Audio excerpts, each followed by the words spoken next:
Alexis Nunes alongside Julien and Nedum Onuoha. We're going to be talking about what I wanted to call the Redemption Classico, because it was headlined by Granit Xhaka and Switzerland up against choupo-moting and Cameroon. In the end, it was Granit Xhaka and the Swiss that were happy with the narrow win. Jules, I know you have mad love for Granit Xhaka. And what did you think of this game? Deserving win? Yeah, I think deserving. The goal they scored by Embolo was really well constructed. Really, the passing, the movement was fantastic. And then it's a really good finish, a good cross by Shaqiri. I thought overall Cameroon lacked a little bit of cutting edge when they had the ball, especially in the Switzerland box and defence. I think Switzerland are very well organised. Yakin organises them really well, and they've got talent pretty much everywhere. There's a good mix of experience and youth, and I think they could do something interesting. Did you have them coming out of your bracket, or did you choose somebody else? No, I didn't pick Serbia like you. I think you picked Serbia. No, I picked Switzerland. Nedum picked Serbia. I picked Serbia. Nedum did pick Switzerland, so let's go to our Swiss expert here. Well, of course, everyone knows I know so much about Swiss football. Swiss? Yeah. Well, they play football and they score goals, right?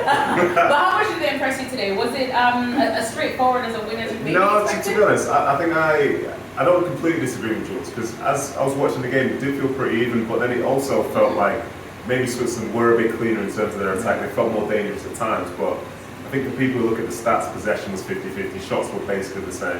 So it was a bit more of an even game, but you did have the belief that Switzerland were going to be the team that came through and won it. And then obviously it's such a strange moment to see somebody score a goal and not celebrate. Yeah. But that's Embolo, who was born in Cameroon but playing for Switzerland. Like, that must be such a tough position to be in. But obviously he's the guy to score in a game against his own nation as such, yeah. But in the end, Switzerland got it rolling, got the 3 points on the board, and now they can look at the group a bit differently compared to the others. And in the end, as we were saying that, I called it the Redemption Classic because a lot of spotlight on choupo-moting, of course, and Granit Xhaka. Jules, how did you feel both of them did? Yeah, I think Xhaka was the leader of that team. This moment of brilliance on the goal. He sees pass that breaks the lines.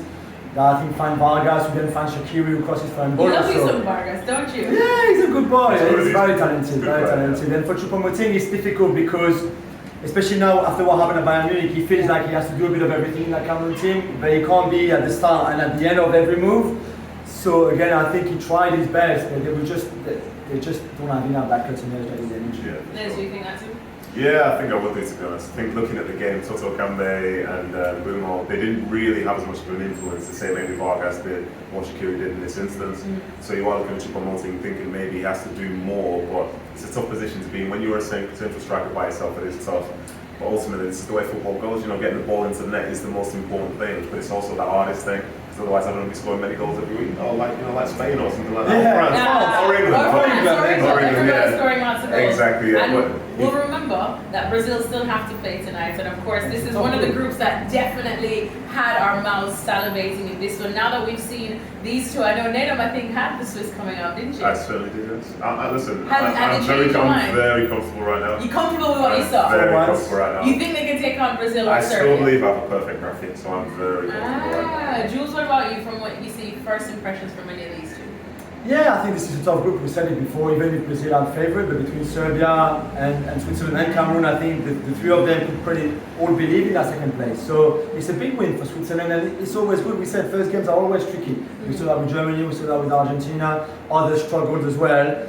But for them to get a winning start, not conceding, is going to be very good. I think I actually had Brazil-Cameroon getting out of this group. I didn't want to say it, but I know, I had to give it up to the Cameroonians. I mean, I always bring the vibes, so hopefully they bring the vibes on the pitch and maybe get a win in the next one.